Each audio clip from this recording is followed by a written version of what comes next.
Good morning. I, Acting Chair Rabi Tamerhulet, call the Residential and Manufactured Structural Board meeting of October 2nd, 2019 to order at 9:31. Debbie, please call the rolls, please. Vice Chair acting as chair this morning, Rabbi Taber Hullock. Yes. Gordon Anslow. Here. Forrest Barnes is connected by teleconference. Here. Thank you, Forrest. John Camiller. Here. Our new member, Rich Fry. Here. Emily Kemper is also connected by teleconference. Emily? Here. Thank you, Emily. Douglas Lathine. Here. Another new member, Rich Tovar. Here. And Eli Volume. Here. Mr. Acting Chair, we do have a quorum. Thank you. Members, are there any changes to the agenda?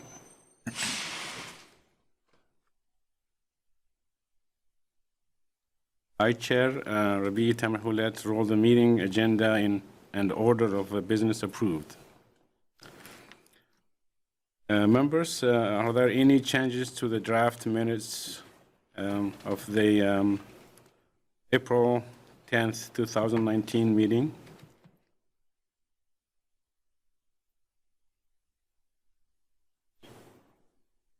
I hear none. I Chair Rabi Tamerhulet, roll the board meeting minute of April 10th, 2019 approved. The next board meeting date is January 8th, 2020. All the 2020 board meetings calendars date are in the board packet. Confess.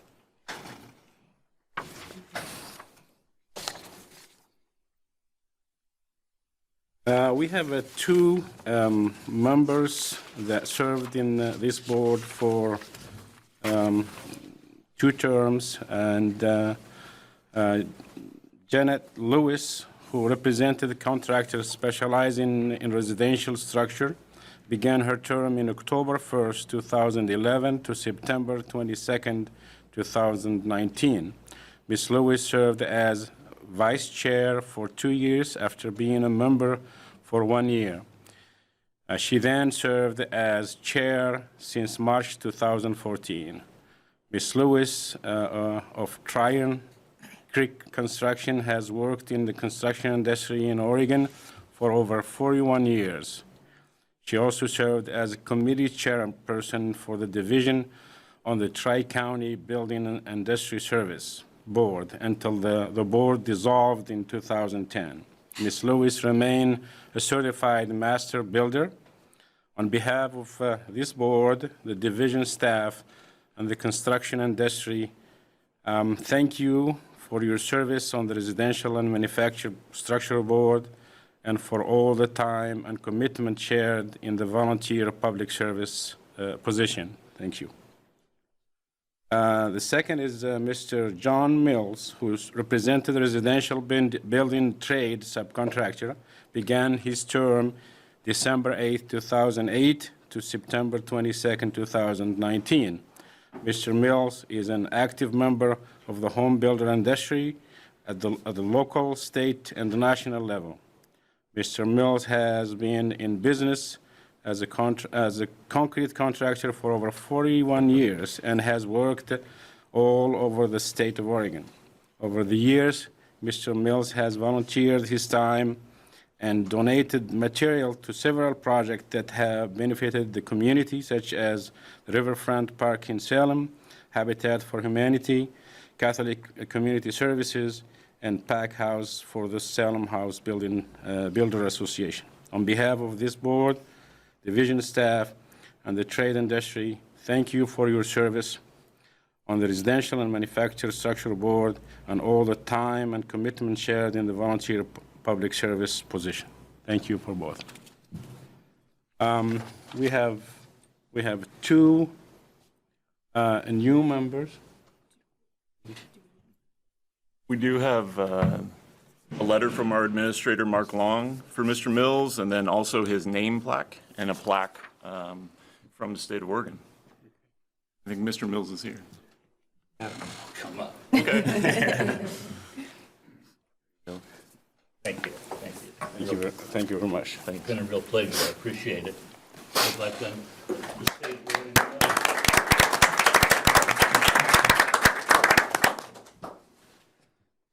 Today, we are welcoming two new members. Rich Fry was appointed by the governor and then confirmed by the Senate to begin his first 4-year term, September 23, 2019, for membership to the Residential and Manufactured Structure Board. Rich is representing contractor specializing in construction of residential structure. Mr. Rich, welcome, and can you tell us about yourself? Sure, I'd be happy to. I've been in the construction industry for about 30 years, do mainly residential, have built many single-family homes. I've built some apartments. At present, I'm a developer and mostly developing single-family residential in the Mid-Valley. And I have two boys that are builders. That's one of the reasons that I'm so passionate about working on this board. Also spent the last 8 years on the Salem City Planning Commission and the Capital Planning Commission, and spent 5 years as the chair, and came off at the end of 2018. Thank you. Second is Rich Tovar, was appointed by the governor, then confirmed by the Senate to begin his first 4-year term, September 21st, 2019, for membership to Residential and Manufactured Structure Board. Rich, can you tell us about yourself? Yeah, I too have been in the construction industry for roughly 30 years. Started in general contracting as a laborer, became an electrician, worked as an electrician for many years, and then about 5 years ago started in the a home building business, and from there have grown both businesses, and it's been a wonderful experience. I'm also a member of the HBA. Thank you. We're looking forward for your feedback and working with the community. Thanks. Thank you.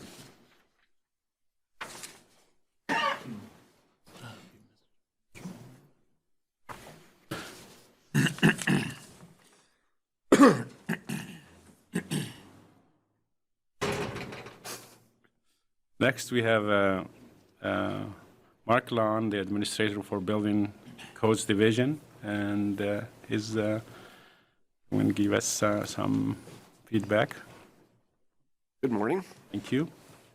My name is Mark, for the record, Mark Long, Administrator of Building Codes. Welcome aboard to the new members. Thank you. Good to have you. Just for the board's information, I think you've got 1 or 2 more vacancies. I know of one for sure that's going to be potentially confirmed in November for this board, and I think there's another one that we're working on with the governor's office. So just more new members to come, which is always good. Good to see you again, Doug. And in that regard, we appreciate you helping out and being the chair during this time frame. We asked Jan to stay on, and she made it very clear she was retiring, and that was the end, and she's probably off doing things in her RV or some other activities, so we wish her well. I anticipate that after we get our board back up to speed, we'll try to do formalized chair and vice chair stuff, so if you don't mind, you might have another meeting or 2 under your belt in this. We'll try my best. Okay, we appreciate it. I think what I'll do is I'll try to just give an overall recap on some things that have occurred since we've last met, and maybe helps with some context for the new members. Of course, the legislature ended this last July. There were several bills around housing, transitional housing, very active when it comes to the residential construction side, from tax policy to environmental policy to the things that impact us more specifically. You should all be familiar, hopefully, with House Bill 2916 that also addressed transitional housing and provided new tools for local government to establish transitional housing parcels or campgrounds or areas and then providing quite a bit of relief from the state building codes for those structures within those communities. And so the previous law, candidly, I'm not sure very many local governments were following it, but the previous law only allowed 2 such parcels within a community under a set of standards that have been in place since the mid-90s. The bill passed this last July didn't put a limit on the number of parcels, provided kind of an expedited land use mechanism, and then allows the local community to even determine what type of structures would go in those transitional housing entities. And local government would be writing the code standards for those products as well, kind of outside the purview of this board, because again, is a very narrow subset of housing. And we were trying to do our best to have folks understand what it means when you build a dwelling that's available for all consumers, for all uses that's allowed under dwelling, versus what you're trying to accomplish for this emergency transitional housing concept.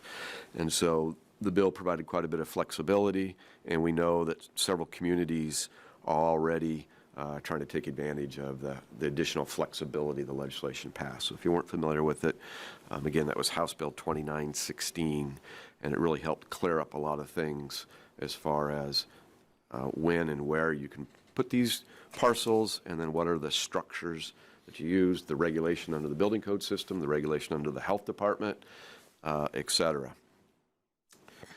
Another more significant piece was House Bill 2001, which was primarily about land use. You've heard about the multifamily land use. I won't get into that because it's really outside the wheelhouse for building codes, but it also created basically an existing model that we've had, but we just got it clarified into statute for how to convert existing structures. And as you know, over time, we've had quite a bit of conversation about making sure that when we are operating things that are indeed regulated by the building code, not transitional housing in this case, that the basic safety protocols are met, even when you're taking an existing building and converting it to multifamily in this case. So we created a process both in statute, and then there are follow-up rules that we're working on that allow owner, contractor, developer, whomever to seek that conversion of that single-family dwelling. We're allowed through the land use process. Of course, you'll have to work with the local community, and many communities have a variety of regulations that will come into play, and there's some new ones we're hearing that will be also adopted by many local jurisdictions. But once you got through kind of the environmental and land use review, the conversion side is fairly straightforward. Building officials will have a series of tools they can use within the existing state code, focusing primarily on the life safety components, where we're going to want to make sure that there's adequate notice to the occupants, that they, if there's a fire or an event, that they can get out, that access to get out is maintained, that you have adequate compartmentalization, and potentially even sprinklers, which is what would be required when you're dealing with multifamily housing.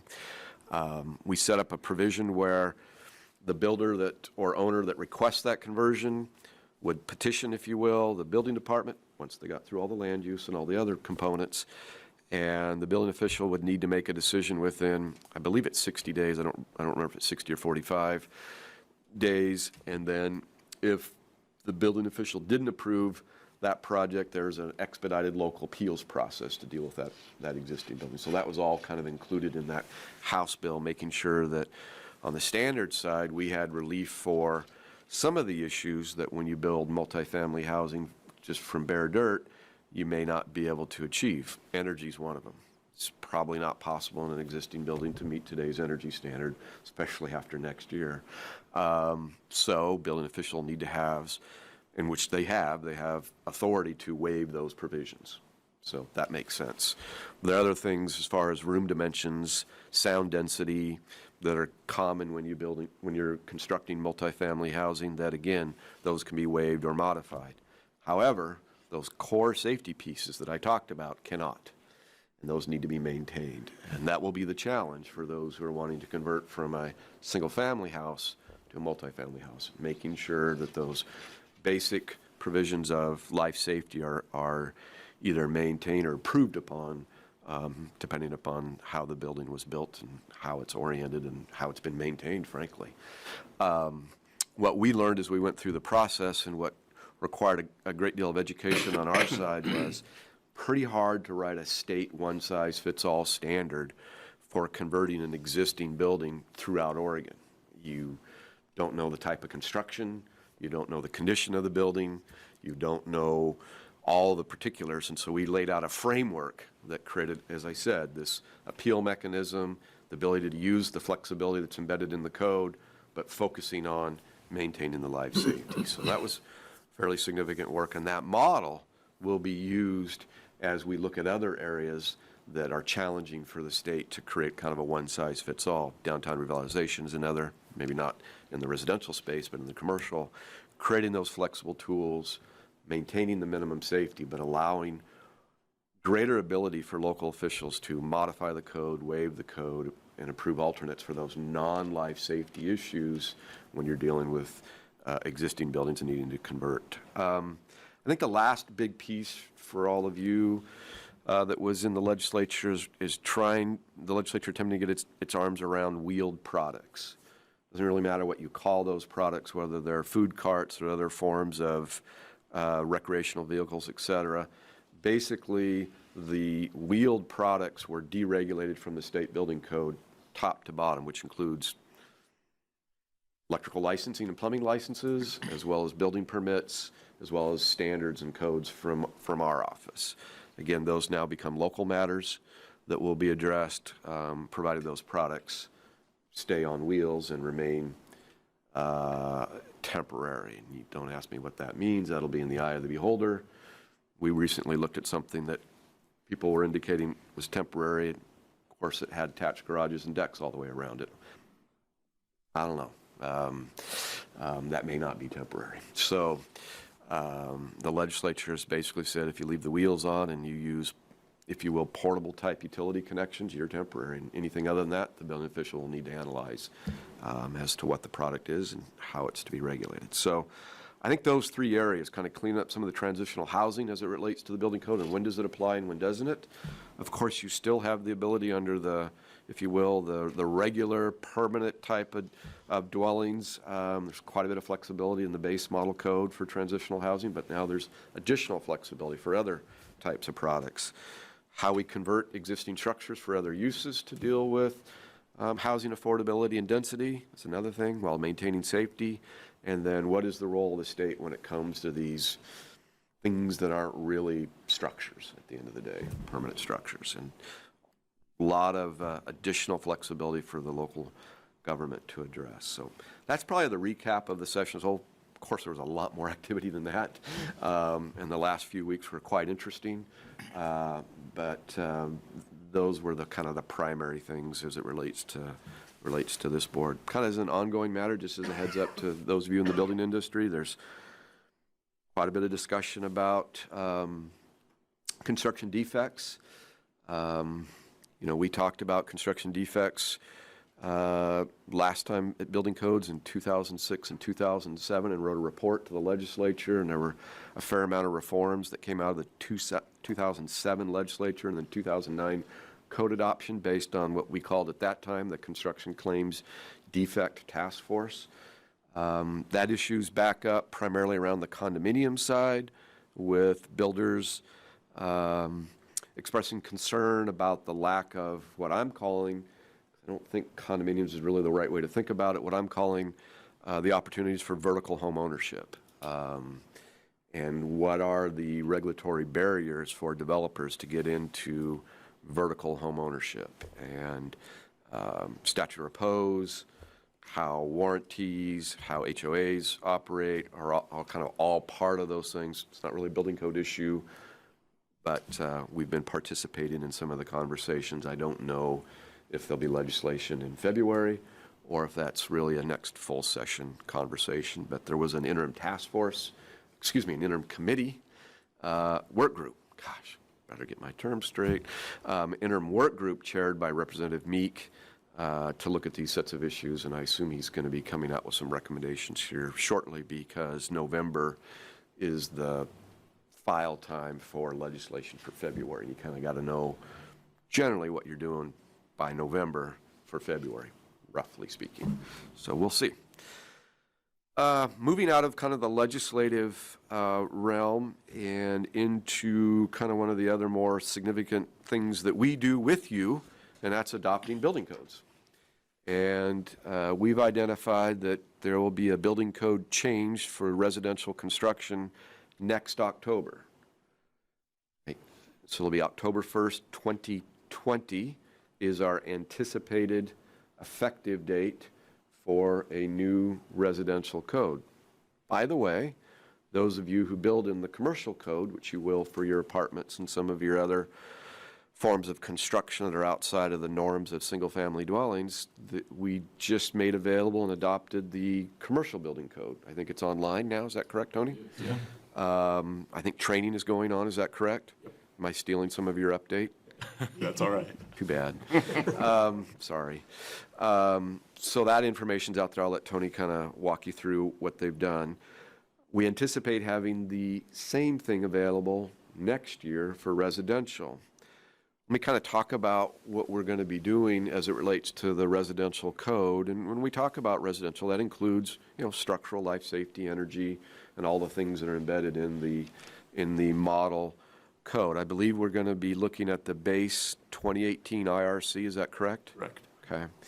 And staff will be bringing its presentation to this board.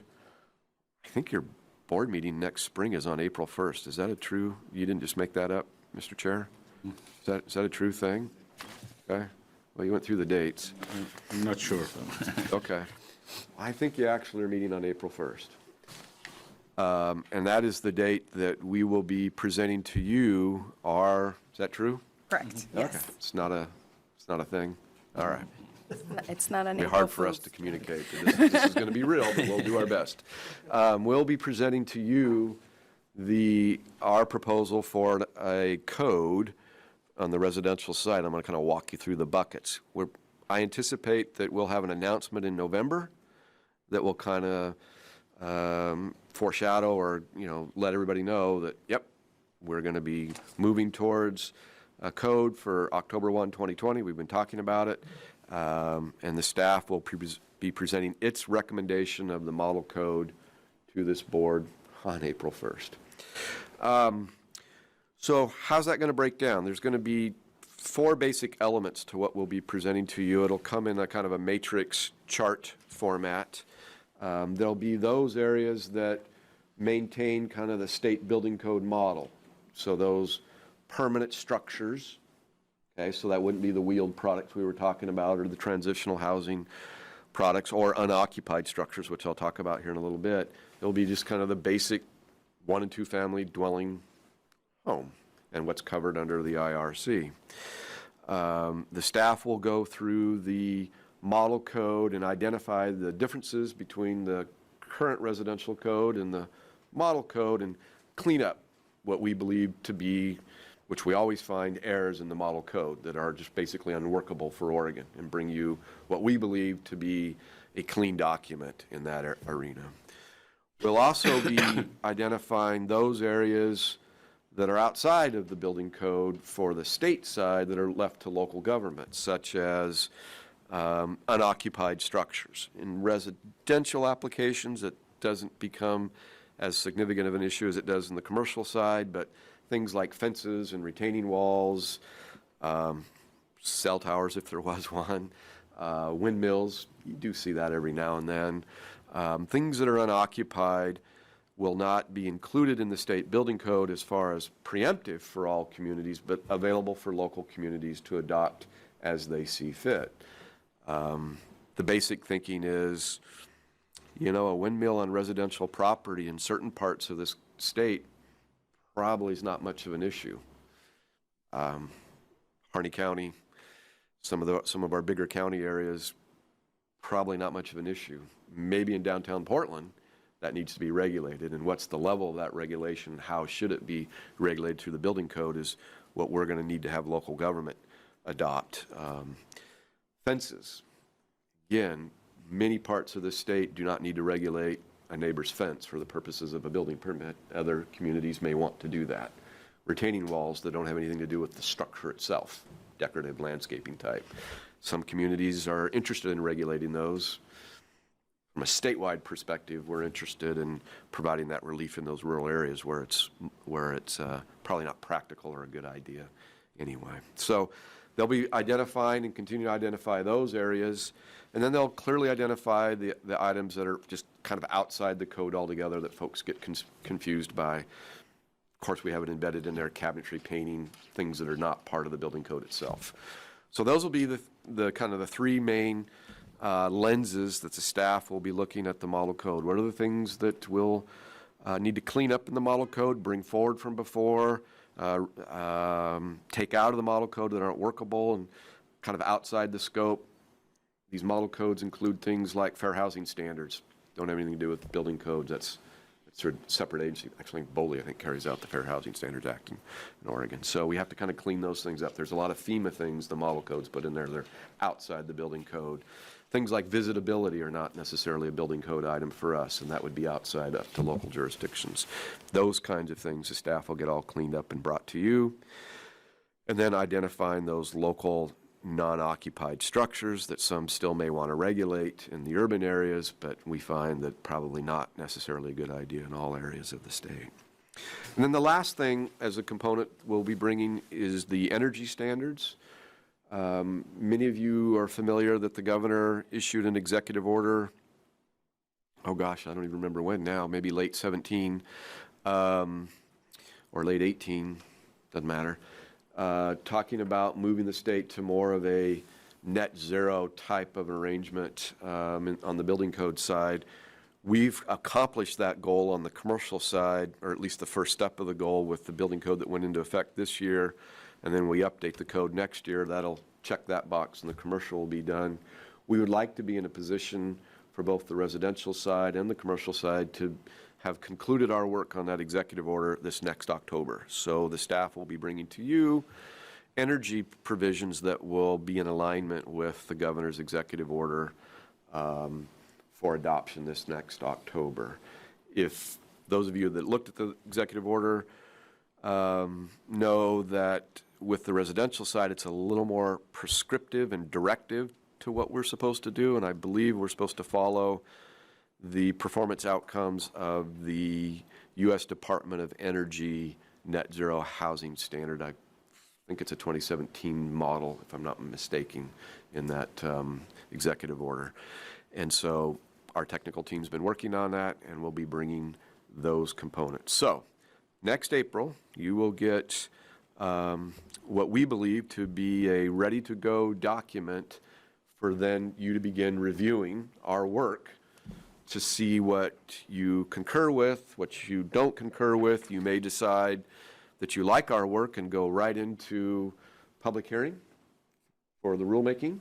You may decide you don't like our work, take something off the table. You may decide we missed something you want to add to our list. You may decide you want to break up into small groups and analyze something. We don't find that necessary with the team that we have, and we find that bringing you a kind of a completed document for folks to react to is getting us kind of aligned in kind of a normal rulemaking process seems to make the most sense going forward. Just so that you know, we have a lot of folks interested, primarily around the energy side, wanting to get provide input and all that. We've basically made our technical staff unavailable until we present our findings on April 1st. And then, of course, we'll have that robust dialogue with you, with the public, and the various meetings. And you can get input at any time from anybody on any matter through this process. So that's the code change. It will require a great deal of work from Tony and his team to make that October deadline, but I have confidence that he'll be able to reach that goal. I guess the last thing I want to share, really kind of outside the purview of the board, but sometimes we use this as a communication mechanism. In any of the codes, whether you're dealing with the electrical code or the residential building code or commercial code, plumbing, et cetera, we adopt 13 codes here, just so you know, for a variety of different forms of construction by 5 different code bodies. And those national code bodies, of course, don't talk to each other and are all trying to sell books just as much as the next guy. And so the NFPA document that is our electrical code versus the IAPMO document that's our plumbing, and our ASME and our ANSI documents, as well as our ICC documents, are all wonderful documents, but they don't talk to each other. They're all trying to make those codes be as complete as possible, sell as many as they can throughout the United States and worldwide. So it creates a challenge when it comes to the administrative part. How does that all kind of fit together? What we call sometimes the Chapter 1 parts of the code, which is really, do you need a permit? What's covered by it? Really not the bricks and sticks and mortar kinds of things, but really kind of the administrative flow. We've adopted Chapter 1s through these Chapter 1 provisions through these codes for years, really for our use. Many of you may know we provide building department services in a few areas of the state. Used to be a whole bunch. It's fewer and fewer. And those administrative portions that we adopt are really about how the state executes its program in the areas that we serve, primarily Coos County, Umatilla County. We're in Sherman, Gilliam, and Wheeler right now. Probably won't be long-term, although I don't know. We're in Harney and Grant County right now. I don't know long-term, been there for several years. So we have to have a set of rules that work for us to carry out our activities. We just proposed some changes to those rules in getting ready to line up the commercial code with the residential code about how we issue permits and all that. And we found that many local communities were using our rules for their rules. Who knew? And so when we started changing our things, local communities became concerned. And we went, you shouldn't have any concern. This is about us, not about you. And it's been illuminating for me because the last time we really spent time on this was in the 90s, and we do have a lot of different building officials now than we did in the 90s. And maybe folks just didn't keep up to date on what they're supposed to be doing locally. So we'll be going through as part of the residential code next October and through the commercial code that we've done this October, making sure folks clearly understand that these are our rules for our administration, which will be different than local jurisdictions. And I'll explain in a couple areas why and where, and that local jurisdictions really need to step up to the plate. Look at the communities that have adopted their own administrative provisions. Marion County is one of them, done it for years. Maybe model those kinds of things. But the state needs to have a set of rules that meets its needs because it has different authority. I'll just give you one right now. We don't have permission to go on property at the state. We don't have premises access. I don't know if local jurisdictions do or not. That's up to them. We go on private property when somebody buys a permit. That's the invitation. Without the invitation, we don't go and have no premise access authority built into the building code. So I can't pass that authority on to local government. They need to figure out their own authority. We have ours. It's very interesting when you're dealing with commercial construction who has responsibility for occupied structures. The fire marshal does. We don't. This is the state, not local jurisdiction. The state doesn't. State fire marshal's office is responsible for occupied buildings. If a building's being occupied without a permit, without a certificate of occupancy or approval by the building department, state fire marshal regulates that structure.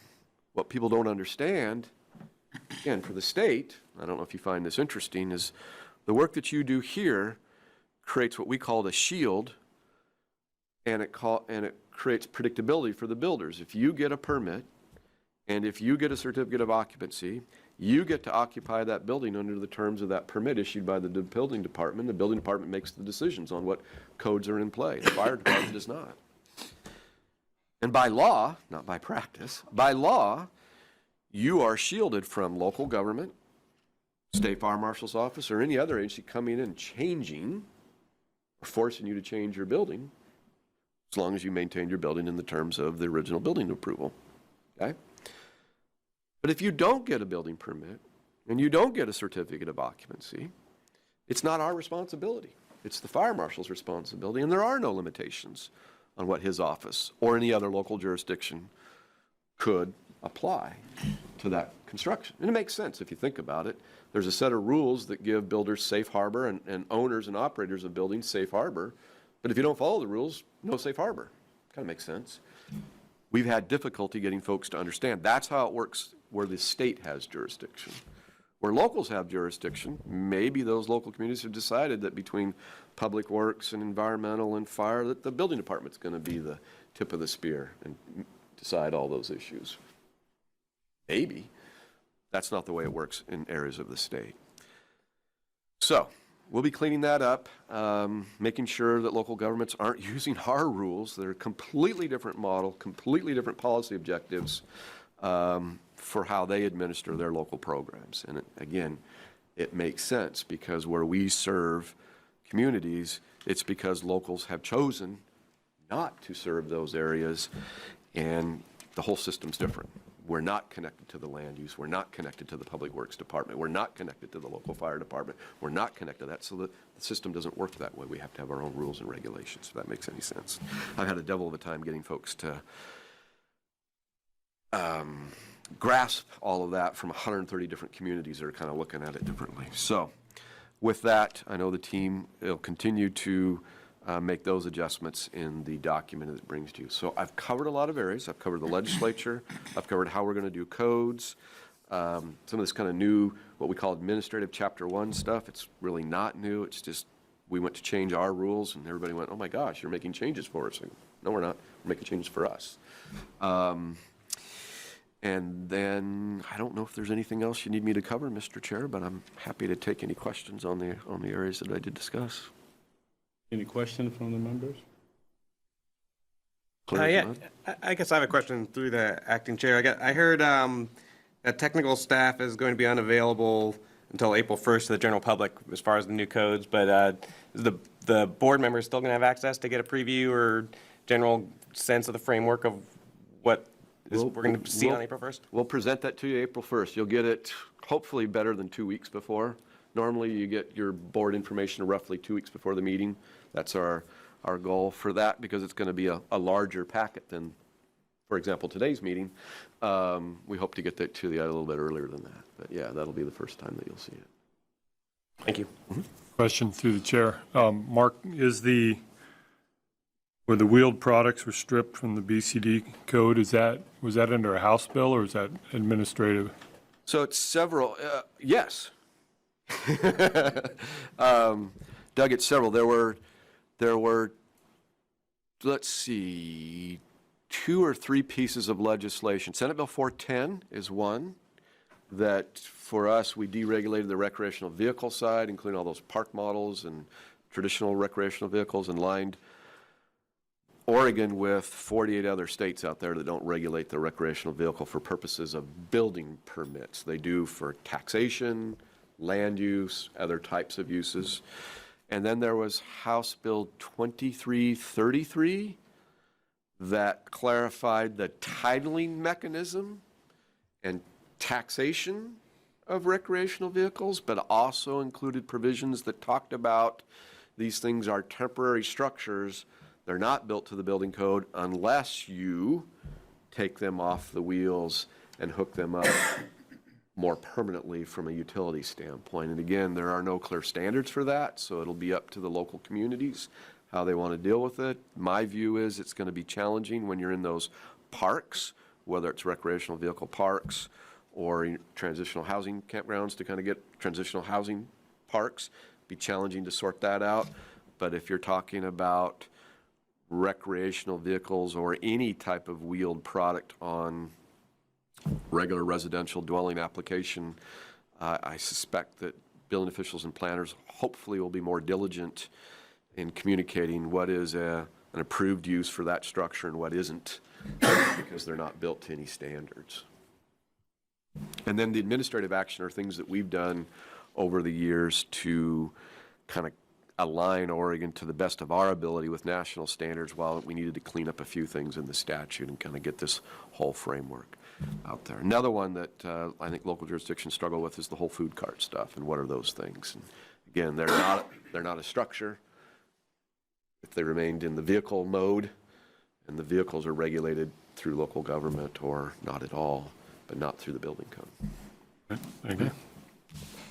Hey, Mark, I have a comment about, I think, I'm talking about from, the local jurisdiction and the building official association.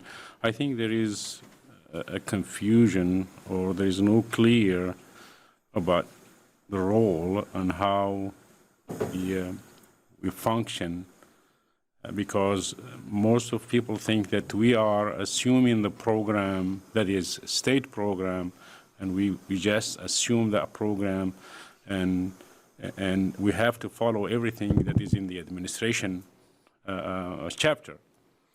And I think that, you know, even from my experience, and find out there are some confusion in there is no clear guidance from the state how we use that chapter.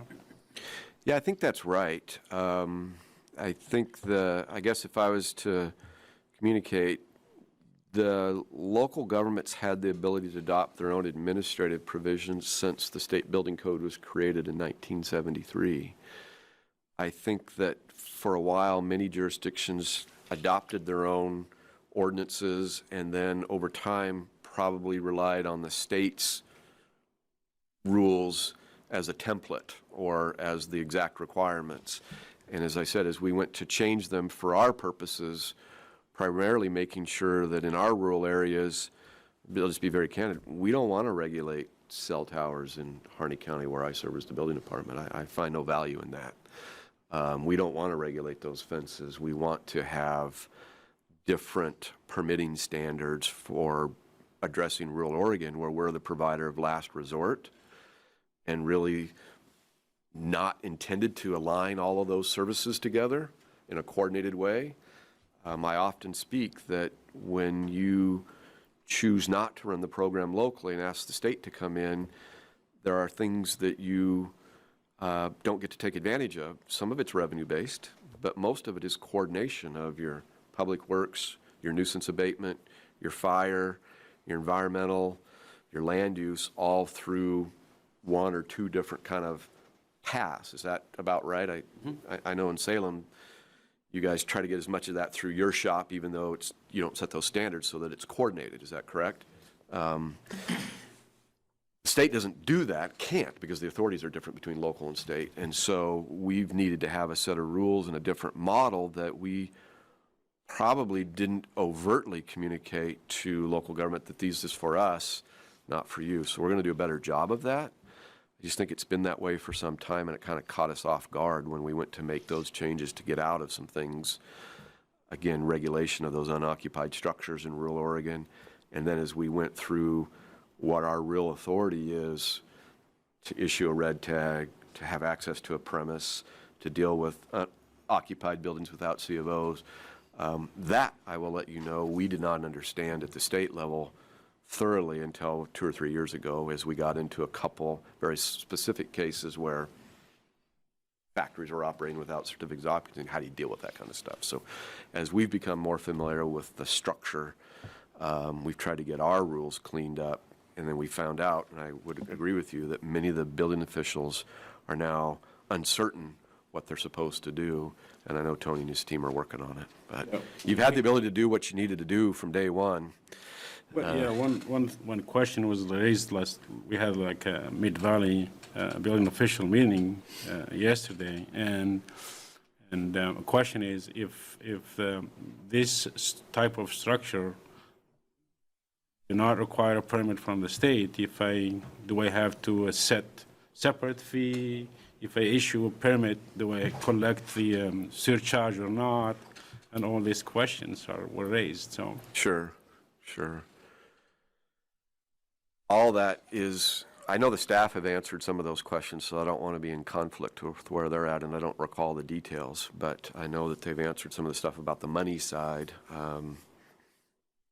I would think that you would want to run things as normally as possible and not create one system for one way to do things and another system for another way to do things. That doesn't make any sense to me. I would probably make it all as consistent internally as you could and just decide we want to do fences in Salem and we don't in Dallas or whoever, and make it as simple as that. But the rest of the processes follow the normal way that you would carry out your business. Seems to make sense to me. okay, thanks. Okay. Any other questions, John? Yes, Mark. The non-regulated things like fences and landscape walls, less than 4 feet, stuff like that. Right. I didn't understand, are you preparing technical material that building departments can use if they wanted? Is that what you were saying? They're not part of the code, they're just Yeah, so information. here's the way I think it should work. There's some flexibility to make it work different ways, and we don't want to be directive from the state when it comes to the things that we're not specifically preempting or telling local government how to do things. But here's, again, just trying to answer these questions in a practical way. It seems to me that if a community decides it's important to regulate a fence, I believe the model codes create standards for how to build a fence over a particular height. Is that correct, Tony? Like a cantilever design, yeah. Okay. And so I think it really comes down to, are we going to regulate it down in your area? Is Medford going to do it or not? Hopefully no, but maybe they feel otherwise. And what standard then would it be constructed to if it was regulated? And I would hope that they would just simply refer to the model building code. I see. Does that make sense? Or on that retaining wall at the 4 feet demarcation, or any of those other unoccupied structures. It's more prevalent in the commercial space where you get into tanks, you get into, I don't know, signs, other kinds of things that may be on the commercial property or in the right of way. How does local government want to deal with that? Some of them have tried to use the building code as the mechanism for that, and we've said we're not creating standards for unoccupied structures that preempt local government, tell them they must regulate those, because again, if you think about the state as a whole, some of that doesn't make any sense in probably almost 3/4 of our land mass, but not our population base. And so we felt it best to, especially because when I go and service, I'm just going to be very straight with all of you, when we go in and service Harney County, I'm not about to say you've got to get a permit for those things and have it be the state is deciding those for that local community. Does that make sense? Yes. Because that puts an overlay over the top and then a burden on those communities that, candidly, we don't want to be out there doing that work. It's hard enough to serve some of these counties that are bigger than many states. We need to focus on the big picture stuff. So if they want to do it, then they can adopt a local ordinance, and then we'll carry out that standard according to the building code. Hopefully I answered your question. It's going to come down, I hope that most communities don't go, oh, well, since the state didn't, since they were silent on the issue, I'll just write my own fencing standard, or I'll write my own retaining wall standard, or my own sign standard. I hope nobody does that. Could they? Maybe. There's probably a way to get there. We would hope that that's not to occur, that it's really you either regulate it or you don't, and if you do, you follow the kind of the normal protocols of the model code. We'll do a better job of clearing that up so that the building officials can run their programs. And again, you have to think about it in buckets. Here are the things where the state kind of tells you exactly what to do. Here are the things where you have some local flexibility, and then here's how the administrative stuff works. Real important on the administrative side when you get into authorities, assigning fines, fees, access, penalties, deriving that through the state is problematic. Local jurisdictions need to set their own provisions, and there's actual legislation that came about because of a case that this board addressed many years ago, back in the 90s. There's statutory provisions for how local governments are supposed to set up those kind of enforcement programs. So, everybody, do you have anything else? Any more questions? I have one more question. Sure, fire away. This is your I'm chance. still relatively new to this whole process, and it's a new process for adopting the residential code. So back to the question about how that's going to work. Can you describe how the Construction Industry Energy Board is going to weigh in on the energy portion? Sure.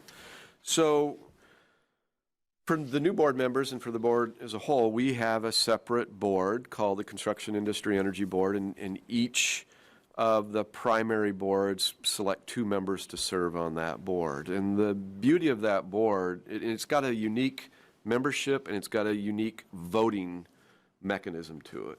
But the concept is that if something is taken to that board that fits under their scope of authority, generally energy provisions, then as a one-stop shop, you could adopt a code through that board without going to the other boards. Let me give you an example, and I'll make this up.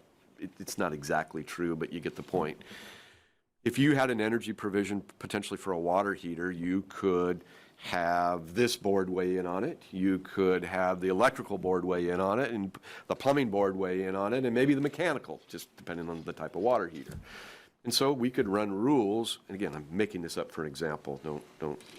You could have the state, our staff, have to run rules through all 4 of those boards to try to get something done, and that might take a little while since each of them meets quarterly, and then if one of them has a question, changes something, do we go back to the other one? How does all that work? So we created the Energy Board to take it to one place, have unique representation from all the boards, and if the thing made sense, it could be passed and approved through that one board, and we didn't have to go to those other areas. So that's the structure. Now, to answer your question, we would like to get to the point where the energy provisions as kind of a standalone matter are dealt with by the Energy Board as a form of kind of the experts there in that one-stop shopping realm. We think we're very close to that with the commercial side. When the commercial or the structures board chose to go to the ASHRAE model, and that's kind of a standalone code, it's very easy now to take that ASHRAE code that's more prescriptive, more detailed, bring it to that board and have all the members kind of approve that and not have the structures board feel that they were bypassed, if you will, in the process. The residential side is a little unclear, although we think it's clear what the governor's executive order says. There's other people that think that it's not clear. And so we think it's important to keep this board engaged until you feel comfortable with where things are at before we kick it entirely to the Energy Board. So we will be doing what I've tried not to do, and that is running things through multiple boards. Just like what we did with the ASHRAE conversion, we ran it through the Structures Board and we ran it through the Energy Board so that all segments of the industries we serve had visibility on what we were doing and what was going on. And then the decision from the Structures Board was, all right, we all feel comfortable with where you're headed. You can just work with them going forward. So we'll be doing that on the commercial side. You haven't said that yet here. And I can't imagine you're comfortable yet because you haven't seen what we're proposing. So my guess is if we do a good job in April and you feel comfortable and we get through this, we're also going to run it through the Energy Board. You may say, I'm making this up, in about July, go, we like where this is going, kick all that stuff to the Energy Board, don't run it by here. But on the other hand, I'm going to have almost half of a new board here in this next year, and maybe you're going to want to continue to be engaged. So we'll just kind of work through that with you, and I'll just have to go to 2 places so that everybody knows what's going on. Okay? Did I answer? I took a long way to get there. You did. Eli, but I think it's important to understand the structure and why we created it. It allows that one-stop shopping. It allows us to take it only to one place, and we could do that and bypass those subsequent, more focused boards. But I don't think we're going to do that on an entire code until you all feel comfortable with where we're going and then see where we'd like. I would like to get to where energy stuff we deal just with the Energy Board, but it's got to get a little bit more standardized, less amending, less national model confusion, and kind of get a little bit more, well, as I said, standardized and uniform. And we're just, once we get to net zero and you're net zero, not a lot more left to do. So we're just not there yet on the residential side, and we're only 1 more year away from there on the commercial side. Well, thank you for the explanation, and I just was kind of looking in terms of the dates of the different meetings. I anticipate there'll be extra meetings probably. There probably will be. It'll be dependent on what happens and the feedback that you get from what our proposal is. We'll just have to see how we get there. Thank you. Okay. Thank you. You bet.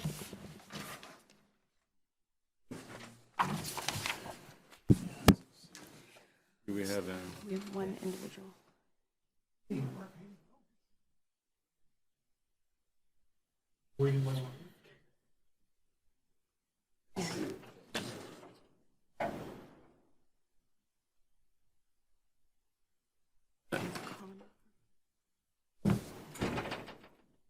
we have one public comment registered here, David Heslam.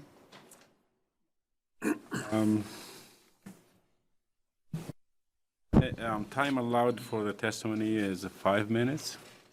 And It shouldn't take 5 minutes. go ahead.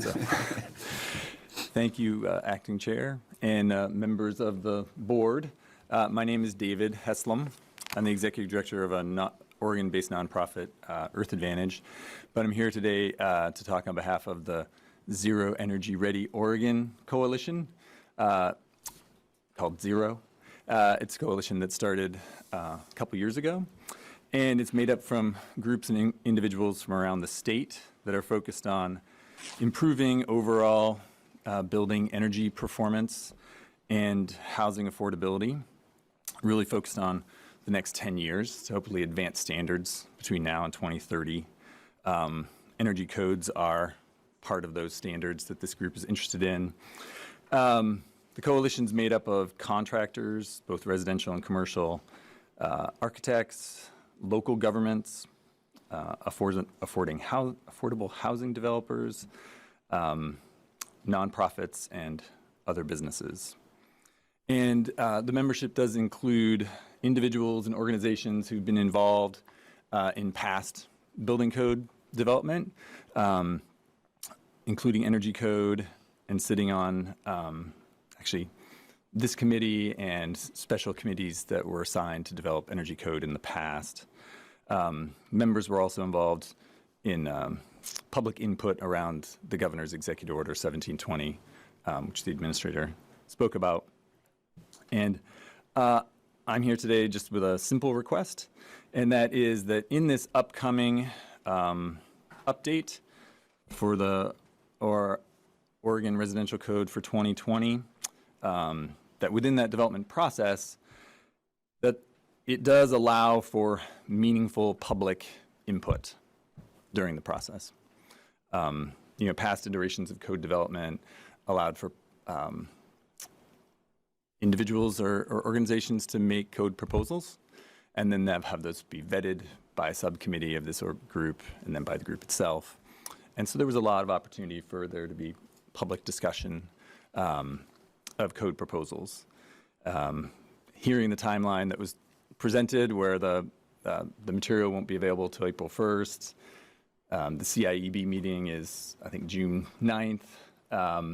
It's a pretty compressed window to have full public discourse about what's going to be proposed. So it's a little concerning about that we actually get a chance for meaningful public input. So that's the request. And just like to say, our members look forward to, continuing to supply public input and be involved in the process, for the next 10 years, because that's really, what our charter is to work on these issues over that time period. And in terms of, if we get to what's perceived as a zero code in the next few years, it's our opinion that there's still a lot of room to move forward on overall building energy performance beyond that time period, because technology continues to change. It's an uncertain future of what energy prices will be, and focusing in on overall energy affordability and energy-related goals is something we see happening over the rest of the decade. So thank you for your time. Thank you. Do you have any question for Mr. Heslam?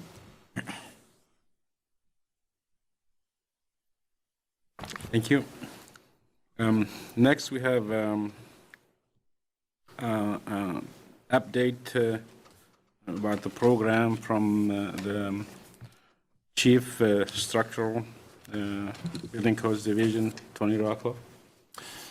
Thank you, Mr. Chairman. So as we heard from the administrator earlier, he stole most of my thunder. So my talking points actually kind of got shortened down a bit. But I'm gonna brief the board on some of the activities our technical group have been involved in over the past basically 2 years. So as Mr. Long mentioned, we adopted the OSSC, the 2019 iteration of the structural code. And it's in a phase-in period from October 1, yesterday, through January 1. There's a lot of significant changes in that iteration of the OSSC, and it's our first update, as you'll recall, since the 2014 iteration. So we've had 2 model iterations since the last OSSC was adopted. So the 2014 OSSC based on the 12 model. This 2019 OSSC is based on the 18 model. 2 of the biggest or the most significant changes there, we have existing building code compliance. A very significant change, and that was brought about by action taken by the ICC Board of Directors. So they removed Chapter 34 that addresses existing buildings, and which used to be basically a prescriptive deemed to comply solution, as we all remember, more of a kind of a recipe for existing buildings and their compliance. And they moved it to the International Existing Building Code, an entirely separate standard, separate promulgated code. So what the Advisory Board, Building Code Structures Board, the Technical Review Committee recommended and took action on was to kind of meld those 2 together. So we have some things related to existing buildings that are based in statute that have to be addressed. And so those things now in the 19 OSSC are addressed in Chapter 34, and Chapter 34 makes amendments to the 18 IEBC, the International Existing Building Code. So design professionals will use both of those together for those compliance paths for existing buildings. Another big undertaking was the integration of all new construction provisions from the 2018 International Fire Code into the OSSC, into the State Building Code, based on advice, legal advice we'd received in the past about printing all of those in the same location. So we took those new construction provisions from the IFC, integrated, most of which appear now in Chapter 4. So Chapter 4 of the OSSC got quite larger. Mr. Heizer's here. He's going to give a little bit of an update on the energy side in just a few minutes. Also, as Mr. Long mentioned, we're currently, our technical team, we're going around the state offering code change training for all of the folks that hold OIC, Oregon Inspector certifications. We've done 4 classes so far. And so far, we've received great feedback about that. We're just focusing on the technical changes in the code. It's a full-day class, and we're heading out over east, actually, later this month, I think in 2 weeks about. So we're looking forward to that. We are refining the scope and administration of the current 2017 ORSC to align with those changes that were made in the 2019 OSSC in Chapter 1. And as you may know, we held a public hearing regarding the draft revisions to the ORSC scope. We had some feedback, particularly from local jurisdictions, that they need additional time to get those local ordinances in place locally. To address the needs that Mr. Long and the chairman talked about here just a moment ago. So our policy team is working, on a closer evaluation of that Chapter 1, identifying those portions that just apply to areas where the state provides service to the customers, those portions of Chapter 1 that are available to local jurisdictions. For amendment or just straight up adoption. So there's going to be some more information about that coming up in the future. And we're focusing, and Mr. Long, again, he spoke on this, so I'm sorry to repeat, but we're focusing on mandatory application of the code being related to occupants and users of buildings, which kind of aligns with our statutory charge, right? So 455-020. And what the basis is of the State Building Code and what it's there for. So then when you start discussing these unoccupied structures, such as the examples he gave, flagpoles, towers, et cetera, is that related to the occupants and users of buildings? And during the OSSC, which is kind of my segue into this next, the 2020 ORSC discussion, we did see quite a bit of what our technical team refers to as scope creep at the national level. And what happens is you have this nationally promulgated code, as we all know, that's set up, and it's intended to be adopted nationally by each individual jurisdiction. And things occur in that promulgation process that do not necessarily align with our statutory construct here in Oregon, or they're things that aren't technical matters, which they're things that are much broader policy matters for elected officials to make. They're not technical matters that our technical staff would be looking at. So we're trying to do our best as we work towards the next iteration of the ORSC to again identify or flag those items very early on in the process, and identify that they are completely bifurcated from the technical process work that we do. So I think that's a really important thing to note there. 2020 ORSC, so as you heard from Mr. Long, we're basing it on the 2018 iteration of the IRC, some portions of the 2021 IRC that we've actually already have early, which are fixes to some of those model code things that the international code body has already acknowledged are broken in the 18 IRC, are being corrected in the 2021 iteration. So there's some portions of those that we already have. We have some information on and some dialogue going with ICC on those. So our team's looking at that. As Mr. Long said, we plan to make an announcement within the next few months about when we plan to bring the proposed code to this board for review and to the public for review. And I think he said November. He plans around November that we'll make that announcement. And then we'll have, again, the public will have lots of opportunity to provide input at the board meetings, at public hearings associated with that process. And then the last thing I had, just real quickly before Mr. Heizer comes up, is related to House Bill 2001. And Mr. Long touched on that as well. But it's really a simple approach to promote flexibility for conversions of existing dwellings. And that's regarding middle housing as defined in the House Bill and House Bill 2001. And what that looks like is just going to be a very, very simple approach for tools that building officials already have. It's already in the code to get where we're going. It's just going to be it's going to be made more clear, clarified by the rule that we'll put out. Of what that flexibility is, and like Mr. Long kind of ran through the list, what items you can be flexible on and what items obviously have to be addressed. So address the life safety provisions. Don't worry about the sound transmission class or whatever the issue may be. That's a little bit beyond life safety. So that's all I have. I do believe Mr. Heizer is planning on coming up to discuss kind of the energy side of it that I don't get involved with.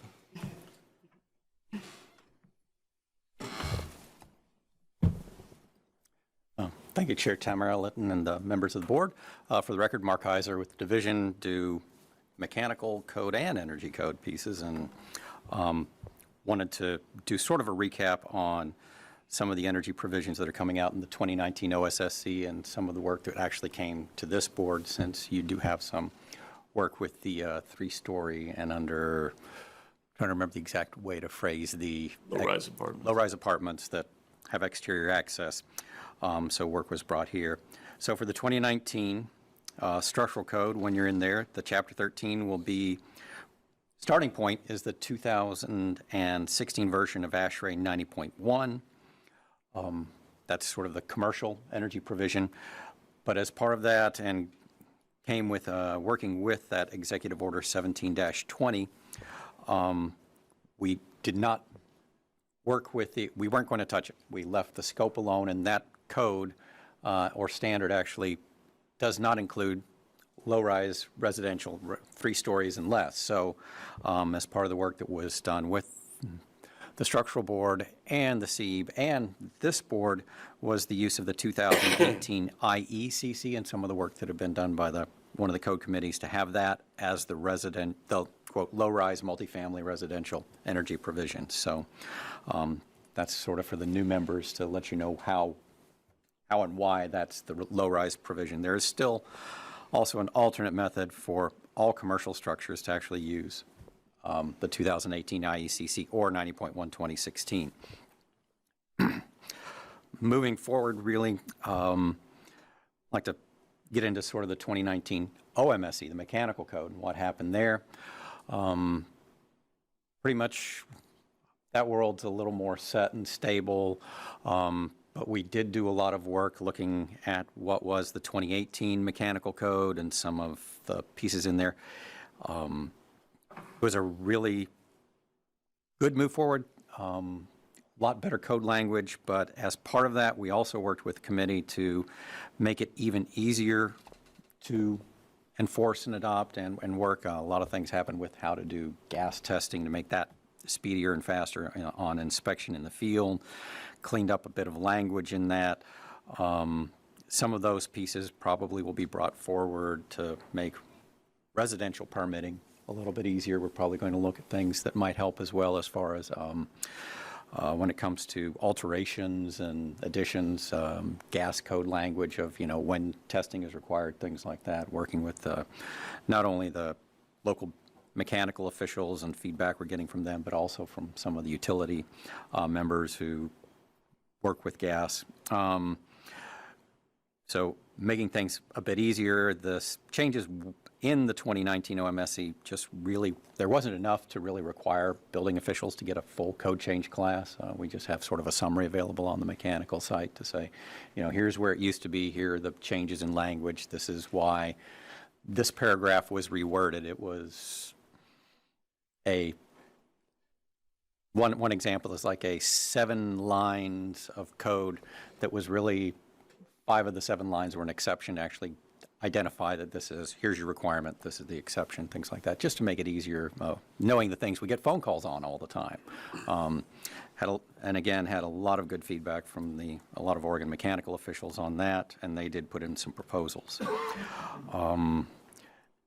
Other pieces where the division is kind of making things a little easier for everyone is, just one other piece I wanted to point out was the replacement of a bathroom exhaust fan, so a push-pull on something like that, can now be done as a electrical minor label so that you aren't pulling multiple permits just to pull an exhaust fan out of the ceiling and put a new one back in. So that's speeding up that application there, so it falls under that work.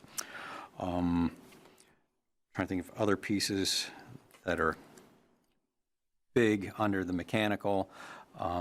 Again, probably some pieces making it easier for testing under the residential as well that came into the 2019.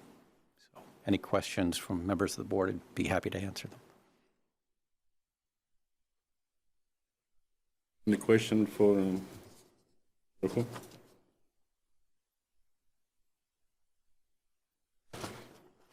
Okay, thank you, Chair Tama. Thank you.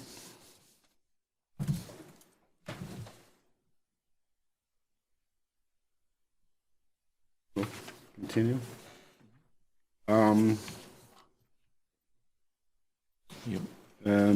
Communication, none.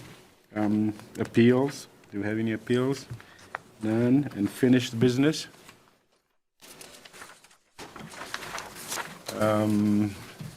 New business? Any announcement?